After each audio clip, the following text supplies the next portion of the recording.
Hi hello ಎಲ್ರಿಗೂ ನಮಸ್ಕಾರ. ಮತ್ತು ನನ್ನ ಚಾನಲ್ಗೆ ಸ್ವಾಗತ. ನನ್ನ ಹೆಸರು ವೀಕ್ಷಿತ. ನನ್ನ ಚಾನಲ್ ಹೆಸರು ಸಿಂಪ್ಲಿ ಬ್ಯೂಟಿಫುಲ್ ಕನ್ನಡ. ನಮಗೆ ಯಾವುದೇ ನೋವಿರಲಿ, ಯಾವುದೇ ರೀತಿಯ ನೋವು ಕಾಣಿಸ್ಕೊಂಡ್ರೂ ಕೂಡ ಅದು ದೈಹಿಕವಾಗಿ ಅಷ್ಟೇ ಅಲ್ಲ, ಮಾನಸಿಕವಾಗಿಯೂ ತುಂಬಾ ನಮ್ಮನ್ನು ಅಫೆಕ್ಟ್ ಮಾಡುತ್ತೆ. ಅದರಲ್ಲೂ ಮುಖ್ಯವಾಗಿ ಕೀಲು ನೋವು, ಗಂಟುಗಳಲ್ಲಿ ನೋವು, ಗ್ಯಾಸ್ ಸಮಸ್ಯೆಯಿಂದ ಎದೆ ನೋವು, ಸೊಂಟ ನೋವು, ಮಾಂಸಖಂಡಗಳಲ್ಲಿ ನೋವು, ಈ ಎಲ್ಲ ನೋವು ನಮ್ಮ ಪ್ರತಿದಿನದ ದಿನಚರಿಯನ್ನೇ ಹಾಳು ಮಾಡಿಬಿಡುತ್ತೆ. ಇದಕ್ಕಾಗಿಯೇ ನಿಮಗೆ ಒಂದು ಒಳ್ಳೆಯ ಮನೆಮದ್ದನ್ನು ತಂದಿದ್ದೀನಿ. ಈ ಮನೆಮದ್ದು 100% ನ್ಯಾಚುರಲ್. ನಿಮ್ಮ ಅಡುಗೆ ಮನೆಯಲ್ಲೇ ಇರುವಂತಹ ವಸ್ತುಗಳಿಂದ ನಿಮ್ಮ ಎಲ್ಲ ನೋವಿಗೂ ಪರಿಹಾರನ ತಿಳಿಸ್ಕೊಡ್ತೀನಿ. ಮಕ್ಕಳಿಂದ ಹಿಡಿದು ದೊಡ್ಡವರವರೆಗೆ ಯಾರು ಬೇಕಾದರೂ ಈ ಮನೆಮದ್ದನ್ನು ಸೇವಿಸಬಹುದು. ಮೊದಲಿಗೆ ಶರೀರದಲ್ಲಿ ಉಂಟಾಗುವಂತಹ ನೋವಿಗೆ ಮುಖ್ಯವಾದ ಕಾರಣ ಏನು, ಯಾವ ಕಾರಣದಿಂದ ಇವೆಲ್ಲ ಕಾಣಿಸಿಕೊಳ್ಳುತ್ತೆ ಅಂತ ತಿಳಿಯೋಣ. ಶರೀರದಲ್ಲಿ ನೋವು ಕಾಣಿಸಲು ಹಲವಾರು ಕಾರಣಗಳಿವೆ. ಜೀರ್ಣಕ್ರಿಯೆಯ ಸಮಸ್ಯೆ. ಹೌದು, ನಾವು ಸೇವಿಸಿದ ಆಹಾರ ಸರಿಯಾಗಿ ಜೀರ್ಣವಾಗಿಲ್ಲ ಅಂದರೆ ಅಸಿಡಿಟಿ, ಮಲಬದ್ಧತೆ, ಹಾಗೆ ಮಂಡಿ ನೋವು, ಎದೆ ನೋವು, ಸೊಂಟ ನೋವು, ಗಂಟುಗಳಲ್ಲಿ ನೋವು ಕಾಣಿಸಿಕೊಳ್ಳುತ್ತದೆ. ಯಾಕಂದರೆ ಅಸಿಡಿಟಿ ಜಾಸ್ತಿ ಆದರೂ ಕೂಡ ಈ ಸಮಸ್ಯೆ ಎದುರಾಗುತ್ತೆ. ಕೆಲವರಿಗೆ ಗಂಟುಗಳಲ್ಲಿ ನೋವು ಕಾಣಿಸೋದಕ್ಕೂ ಆಸಿಡಿಟಿ ಕೂಡ ಕಾರಣವಾಗಿರುತ್ತೆ. ಇನ್ನು ವಿಟಮಿನ್ ಹಾಗೂ ಮಿನರಲ್ಸ್ಗಳ ಕೊರತೆಯಿಂದ ಕೂಡ ನೋವು ಕಾಣಿಸುತ್ತೆ. ಮುಖ್ಯವಾಗಿ vitamin B12, magnesium, potassium, calcium ಇವುಗಳು ಕಡಿಮೆಯಾದರೂ ದೇಹದಲ್ಲಿ ಸ್ನಾಯುಗಳ ಸೆಳೆತ, ನರಗಳ ಸೆಳೆತ, ಕೀಲುಗಳಲ್ಲಿ ನೋವು ಕಾಣಿಸುತ್ತದೆ. ನೆಕ್ಸ್ಟ್, ತಪ್ಪಾದ ಜೀವನ ಶೈಲಿ. ಒಂದೇ ಕಡೆ ಬಹಳ ಸಮಯದವರೆಗೆ ಕುಳಿತಿರುವುದು, ತಪ್ಪಾದ ಭಂಗಿಯಲ್ಲಿ ಮಲಗುವುದು, ಕಡಿಮೆ ನೀರು ಕುಡಿಯುವುದು ಇವೆಲ್ಲವೂ ನೋವನ್ನು ಹೆಚ್ಚು ಮಾಡುತ್ತದೆ. ಅದಕ್ಕಾಗಿ ಒಂದು ಪವರ್ಫುಲ್ ಮನೆಮದ್ದನ್ನು ತಿಳಿಸ್ಕೊಡ್ತಾ ಇದ್ದೀನಿ. ಇದು ದೇಹಕ್ಕೆ ಬೇಕಾದ ಪೋಷಕಾಂಶವನ್ನು ಒದಗಿಸುತ್ತೆ, ನೋವನ್ನು ಬೇಗನೆ ಕಡಿಮೆ ಮಾಡುತ್ತೆ, ಹಾಗೆ ಮೂಳೆಗಳನ್ನು ಬಲಿಷ್ಠಗೊಳಿಸುತ್ತೆ.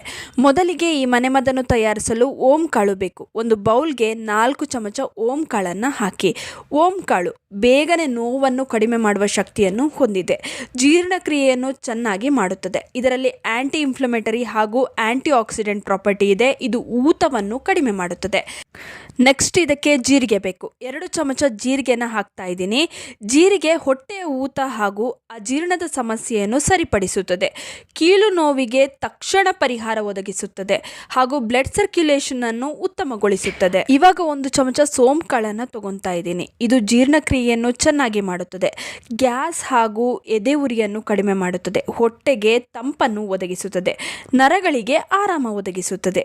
ಕೊನೆಯದಾಗಿ 1 ಏಲಕ್ಕಿ ಕೂಡ ಇದಕ್ಕೆ ಬೇಕಾಗುತ್ತೆ.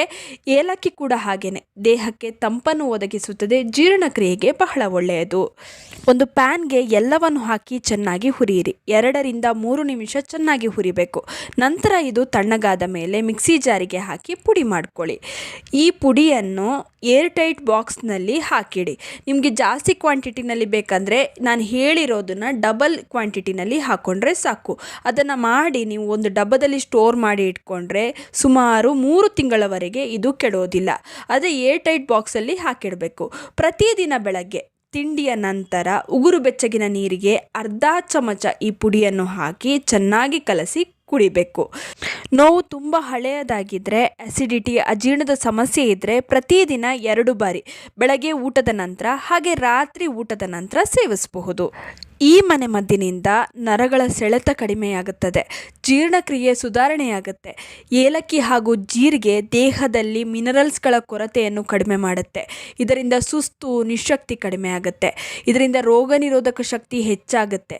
ಗ್ಯಾಸ್ ಸಮಸ್ಯೆಯಿಂದ ಉಂಟಾಗುವಂತಹ ತಲೆನೋವು, ಎದೆ ನೋವು ಕಡಿಮೆ ಆಗುತ್ತೆ. ಇವೆಲ್ಲ 100% ನ್ಯಾಚುರಲ್. ಬೇರೆ ಯಾವುದೇ ಮೆಡಿಸಿನ್ಗಳನ್ನು ತಗೊಂಡ್ರೆ ಸೈಡ್ ಎಫೆಕ್ಟ್ಸ್ ಇದ್ದೇ ಇರುತ್ತೆ. ಕ್ರಮೇಣ ಅವುಗಳಿಂದ ಸೈಡ್ ಎಫೆಕ್ಟ್ಸ್ ಆಗುತ್ತೆ. ಆದರೆ ಇದು ನ್ಯಾಚುರಲ್ ಆಗಿರೋದ್ರಿಂದ ಇದರಿಂದ ಯಾವುದೇ ರೀತಿಯ ಸೈಡ್ ಎಫೆಕ್ಟ್ಸ್ ಇಲ್ಲ. ಈ ಮನೆಮದ್ದು ದೇಹದಲ್ಲಿ ವಾತ, ಕಫ, ಪಿತ್ತದ ಸಮಸ್ಯೆಯನ್ನು ಸಮತೋಲನದಲ್ಲಿಡುತ್ತೆ. ಇನ್ನು ಕೆಲವು ಆಹಾರಗಳನ್ನು ಕೂಡ ನೀವು ಕಡಿಮೆ ಸೇವಿಸಬೇಕಾಗತ್ತೆ. ಇದರಿಂದ ಕೂಡ ನೋವು ಹೆಚ್ಚಾಗುತ್ತೆ. ಉದಾಹರಣೆಗೆ ಬದನೆಕಾಯಿ, ಆಲೂಗಡ್ಡೆ, ಜೋಳ, ಅತಿಯಾದ ಸಕ್ಕರೆ ಸೇವನೆ ಬೇಡ. ಅತಿಯಾಗಿ ಕಾಫಿ, ಟೀನ ಕೂಡ ಸೇವನೆ ಮಾಡಬೇಡಿ. ಜಂಕ್ ಫುಡ್ನ ಸೇವನೆ ಕಡಿಮೆ ಮಾಡಬೇಕು. ಈ ಮನೆಮದ್ದಿನ ಜೊತೆಗೆ ಚೆನ್ನಾಗಿ ನೀರು ಕುಡಿಯಿರಿ. ಹಾಗೆಯೇ ಸೊಪ್ಪು ಸೇವಿಸಿ. ಇದರಲ್ಲಿ ಕ್ಯಾಲ್ಶಿಯಂ ಹೆಚ್ಚಾಗಿರುತ್ತೆ. ಎಳ್ಳಿನ ಉಂಡೆಯನ್ನು ತಿನ್ನಿ. ಎಳ್ಳಿನ ಉಂಡೆ ಇದೆಯಲ್ಲ, ಇದು ತುಂಬಾ ಕ್ಯಾಲ್ಶಿಯಂ ಭರಿತವಾಗಿರುತ್ತೆ. ಹಾಗೆ ಎಳ್ಳಿನ ಹಾಲನ್ನು ಕೂಡ ಕುಡಿಬಹುದು. ಇದು ಕೂಡ ತುಂಬಾ ಒಳ್ಳೆಯದು. ಇದರಿಂದ ಕೂಡ ನೋವು ಕಡಿಮೆಯಾಗುತ್ತೆ. ಇನ್ನು ಈ ವಿಡಿಯೋ ಇಷ್ಟವಾಗಿದ್ದರೆ ಲೈಕ್ ಮಾಡಿ, ಶೇರ್ ಮಾಡಿ, ನಿಮ್ಮ ಅನಿಸಿಕೆ ಅಭಿಪ್ರಾಯಗಳನ್ನು ಕಮೆಂಟ್ ಸೆಕ್ಷನಲ್ಲಿ ತಿಳಿಸೋದನ್ನ ಮರಿಬೇಡಿ. ನೀವಿನ್ನೂ ನಮ್ಮ ಚಾನಲನ್ನು ಸಬ್ಸ್ಕ್ರೈಬ್ ಮಾಡ್ಕೊಂಡಿಲ್ಲ ಅಂದರೆ ದಯವಿಟ್ಟು ನಮ್ಮ ಚಾನಲನ್ನು ಸಬ್ಸ್ಕ್ರೈಬ್ ಮಾಡ್ಕೊಳ್ಳಿ. ಹಾಗೆ ಪಕ್ಕದಲ್ಲೇ ಇರುವ ಬೆಲ್ ಬಟನನ್ನು ಕ್ಲಿಕ್ ಮಾಡಿ. ಹೀಗೆ ಪ್ರೋತ್ಸಾಹ ಕೊಡ್ತಾ ಇರಿ. ಪ್ರೋತ್ಸಾಹ ಕೊಡ್ತಿರೋ ನಿಮ್ಮೆಲ್ಲರಿಗೂ ತುಂಬಾ ಥ್ಯಾಂಕ್ ಯು.